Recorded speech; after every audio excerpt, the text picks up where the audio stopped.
The purpose of this record is to show you how to use your imagination to achieve your every desire. Most men are totally unaware of the creative power of imagination and invariably bow before the dictates of facts and accept life on the basis of the world without. But when you discover this creative power within yourself, you will boldly assert the supremacy of imagination and put all things in subjection to it. When the man speaks of God in man, he is totally unaware that this power called God in man is man's imagination. This is the creative power in man. There is nothing under heaven that is not plastic as potter's clay to the touch of the shaping spirit of imagination. Once a man said to me, "You know, Neville, I love to listen to you talk about imagination. But as I do so, I invariably touch the chair with my fingers and push my feet into the rug, just to keep my sense of the reality and the profundity of things."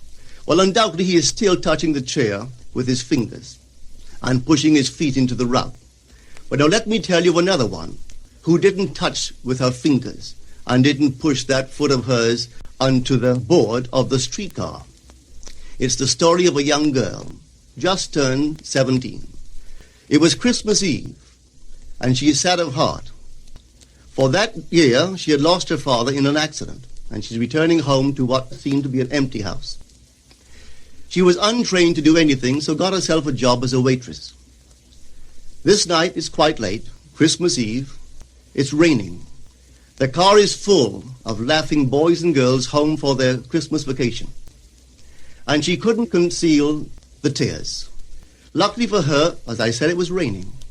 So she stuck her face into the heavens to mingle her tears with the rain. And then, holding the rail of the streetcar, this is what she did. She said, "This is not rain, but this is spray from the ocean. And this is not the salt of tears that I taste, but this is the salt of the sea in the wind. And this is not San Diego. This is a ship, and I'm coming into the Bay of Samoa." And there she felt the reality of all that she had imagined. Then came the end of the journey, and all are out. 10 days later, this girl received a letter from a firm in Chicago saying that her aunt, several years before, when she sailed for Europe, deposited with them $3,000 with instructions that if she did not return to America, this money should be paid to her niece. They had just received information of the aunt's death and were now acting upon her instructions. 1 month later, this girl sailed for Samoa. As she came into the bay, it was late that night, and there was salt of the sea in the wind. It wasn't raining, but there was spray in the air, and she actually felt what she felt 1 month before, only this time she had realized her objective. Now, this whole record is technique. I want to show you today how to put your wonderful imagination right into the feeling of your wish fulfilled, and let it remain there and fall asleep in that state. And I promise you from my own experience, you will realize the state in which you sleep if you could actually feel yourself right into the situation of your fulfilled desire and continue therein until you fall asleep. As you feel yourself right into it, remain in it until you give it all the tones of reality, until you give it all the sensory vividness of reality. As you do it, in that state, quietly fall into sleep. And in a way you will never know, you could never consciously devise the means that will be employed, you will find yourself moving across a series of events leading you towards the objective realization of this state. Now here is a practical technique. The first thing you do, you must know exactly what you want in this world. When you know exactly what you want, make as lifelike a representation as possible of what you would see and what you would touch and what you would do and physically moving in such a state. For example, suppose I wanted a home, but I had no money, but I still know what I want. without taking anything into consideration, I would make as lifelike a representation of the home that I would like, with all the things in it that I would want.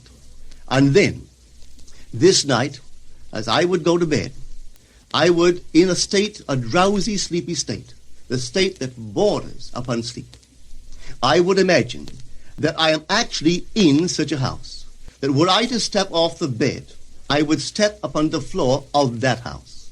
Were I to leave this room, I would enter the room that is adjacent to my imagined room in that house. And while I am touching the furniture and feeling it to be solidly real, and while I am moving from one room to the other in my imaginary house, I would go sound asleep in that state. And I know that in a way I could not consciously devise, I would realize my house. I have seen it work time and time again. If I wanted promotion in my business, I would ask myself what additional responsibilities would be mine were I to be given this great promotion. What would I do? What would I say? What would I see? How would I act? And then in my imagination, I would begin to see and touch and do and act as I would outwardly see and touch and act were I in that position. If I now desired the mate of my life, were I now in search of some wonderful girl or some wonderful man, what would I actually find myself doing that would imply that I have found my state? For instance, suppose now I was a lady. One thing I would definitely do, I would wear a wedding ring. I would take my imaginary hands and I would feel the ring that I would imagine to be there. And I would keep on feeling it until it seemed to me to be solidly real.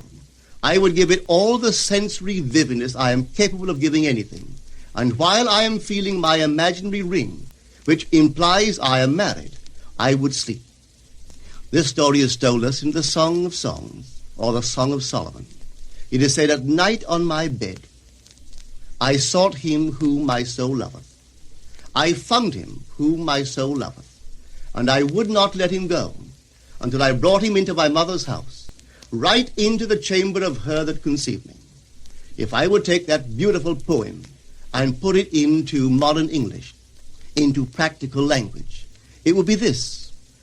While sitting in my chair, I would feel myself right into the situation of my fulfilled desire. And having felt myself into that state, I would not let it go. I would keep that mood alive, and in that mood, I would sleep. That is, taking it right into my mother's chamber, into the chamber of her that conceived me. You know, people are totally unaware of this fantastic power of the imagination. But when man begins to discover this power within him, he never plays the part that he formerly played. He doesn't turn back and become just the reflective life. From here on in, he is the affecter of life. The secret of it is to center your imagination in the feeling of the wish fulfilled and remain therein. For in our capacity to live in the feeling of the wish fulfilled lies our capacity to live the more abundant life. Most of us are afraid to imagine ourselves as important and noble individuals, secure in our contribution to the world, just because at the very moment that we start our assumption, reason and our senses deny the truth of our assumption. We seem to be in the grip of an unconscious urge which makes us cling desperately to the world of familiar things and resist all that threatens to tear us away from our familiar and seemingly safe moorings. But I appeal to you to try it. If you try it, you will discover this great wisdom of the ancients, for they told it to us in their own strange, wonderful, symbolical form. But unfortunately, you and I misinterpreted their stories and took it for history when they intended it as instruction to simply achieve our every objective. You see, imagination puts us inwardly in touch with a world of states. These states are existent. They are present now. But they are mere possibilities while we think of them. But they become overpoweringly real when we think from them and dwell in them. You know, there's a wide difference between thinking of what you want in this world and thinking from what you want. Let me tell you, when I first heard of the strange and wonderful power of the imagination, it was in 1933 in New York City. An old friend of mine taught it to me. He turned to the 14th of John, and this is what he read. In my Father's house are many mansions. If it were not so, I would have told you. I go to prepare a place for you. And if I go and prepare a place for you, I will come again and receive you unto myself, that where I am, there ye may be also. He explained to me that this central character of the Gospels was human imagination. That mansion was not a place in some heavenly house, but simply my desire. If I would make a living representation of the state desired, and then enter that state and abide in that state, I would realize it. At the time, I wanted to make a trip to the island of Barbados in the West Indies, but I had no money. He explained to me that if I would that night, as I slept in New York City, assume that I was sleeping in my earthly father's house in Barbados, and go sound asleep in that state, that I would realize my trip. Well, I took him at his word and tried it. For 1 month, night after night, as I fell asleep, I assumed I was sleeping in my father's home in Barbados. At the end of my month, an invitation from my family came, inviting me to spend the winter in Barbados. I sailed for Barbados the early part of December of that year. From then on, I knew I had found this Savior in myself. The old man told me that it would never fail. Even after it happened, I could hardly believe that it would not have happened anyway. That's how strange this whole thing is. On reflection, it happens so naturally. You begin to feel or to tell yourself, well, it would have happened anyway, and you quickly recover from this wonderful experience of yours. It never failed me if I would give the mood, the imagined mood, sensory vividness. I could tell you unnumbered case histories to show you how it works. But in essence, it's simple. You simply know what you want. When you know what you want, you're thinking of it. That is not enough. You must now begin to think from it. Well, how could I think from it? I am sitting here, and I desire to be elsewhere. How could I, while sitting here physically, put myself in imagination at a point in space removed from this room and make that real to me? Quite easily. My imagination puts me in touch inwardly with that state. I imagine that I am actually where I desire to be. Now, can I tell that I am there? There is only one way to prove that I am there. For what a man sees when he describes his world is as he describes it relative to himself. So what the world looks like depends entirely upon where I stand when I make my observation. So if, as I describe my world, it is related to that point in space I imagine that I am occupying, then I must be there. I am not there physically, no, but I am there in my imagination, and my imagination is my real self. And where I go in imagination and make it real, there I shall go in the flesh also. When in that state I fall asleep, it is done. I have never seen it fail.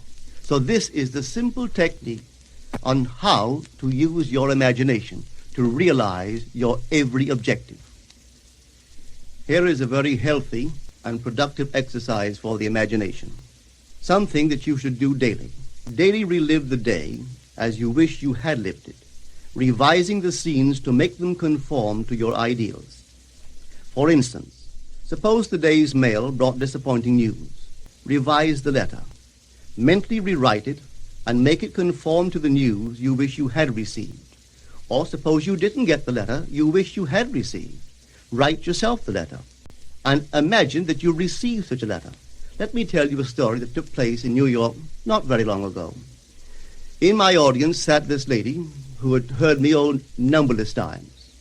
And I was telling the story of revision, that man, not knowing the power of imagination, He goes to sleep at the end of his day, tired and exhausted, accepting as final all the events of the day. And I was trying to show that man should, at that moment, before he sleeps, he should rewrite the entire day and make it conform to the day he wished he had experienced. Here is the way a lady wisely used this law of revision. It appears that 2 years ago, she was ordered out of her daughter-in-law's home. For 2 years, there was no correspondence. She had sent her grandson at least 24 presents in that interval, but not one was ever acknowledged. Having heard the story of revision, this is what she did. As she retired at night, she mentally constructed 2 letters. One she imagined coming from her grandson, and the other from her daughter-in-law. In these letters they expressed deep affection for, and wondered why she had not called to see them. This she did for 7 consecutive nights, holding in her imaginary hand the letter she imagined she had received, and reading these letters over and over until it aroused within her the satisfaction of having heard. Then she slept. On the 8th day, she received a letter from her daughter-in-law. On the inside there were 2 letters, one from her grandson and one from the daughter-in-law. They practically duplicated the imaginary letters that this grandmother had written to herself 8 days before. This art of revision can be used in any department of your life. Take the matter of health. Suppose you were ill. Bring before your mind's eye the image of a friend. Put upon that face an expression which implies that he or she sees in you that which you want the whole world to see. Just imagine he is saying to you that he has never seen you look better, and you reply, I have never felt better. Suppose your foot was injured. Then do this. Construct mentally a drama which implies that you are walking, that you're doing all the things that you would do if the foot was normal, and do it over and over and over until it takes on the tones of reality. Whenever you do in your imagination that which you would like to do in the outer world, that you will do in the outer world. The one requisite is to arouse your attention in a way and to such intensity that you become wholly absorbed in the revised action. You will experience an expansion and refinement of the senses by this imaginative exercise, and eventually achieve vision in the inner world. The abundant life promised us is ours to enjoy now, but not until we have the sense of the Creator as our imagination can we experience it. Persistent imagination, centered in the feeling of the wish fulfilled, is the secret of all successful operations. This alone is the means of fulfilling the intention. Every stage of man's progress is made by the conscious, voluntary exercise of the imagination. Then you will understand why all poets have stressed the importance of controlled, vivid imagination. Listen to this one by the great William Blake. In your own bosom you bear your heaven and earth, and all you behold, though it appears without, it is within, in your imagination, of which this world of mortality is but a shadow. Try it, and you too will prove that your imagination is the Creator.